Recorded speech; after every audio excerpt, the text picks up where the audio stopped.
দীঘা মানে বাঙালিদের কাছে এক নস্টালজিয়া। উইকেন্ডে একদিনের ছুটি হোক বা একঘেয়েমি জীবনযাত্রার মাঝে একটু অন্য হওয়া। কম খরচে ভ্রমণের কথা মাথায় এলে বাঙালি শুধু একটাই কথা ভাবে, দীঘা। ভোরবেলা দীঘার সমুদ্রের সেই অসাধারণ দৃশ্য, সূর্য ওঠার সময় ঢেউয়ের শব্দ আর পাখির ডাক বিষণ্ণ মনটাই যেন প্রশান্তি নিয়ে আসে। সূর্যের রাঙা আভায় রেঙে ওঠে সমুদ্র রানী।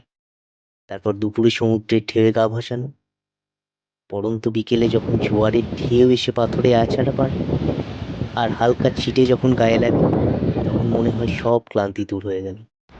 আর সিফুড প্রেমীদের কাছে দীঘা তো স্বর্গ। চিংড়ি, ভেটকি, কাঁকড়া, সমুদ্রের ধারে একরাশ দোকানের পসরা সাজিয়ে বসে আছেন বিক্রেতারা। বিকেলে সমুদ্রের ধারে বসে গরম চায়ের সাথে গরম গরম মাছ ভাজা ফুরফুরে মেজাজটা ঠিক যেন মুড়মুড়ে বানিয়ে দেয়।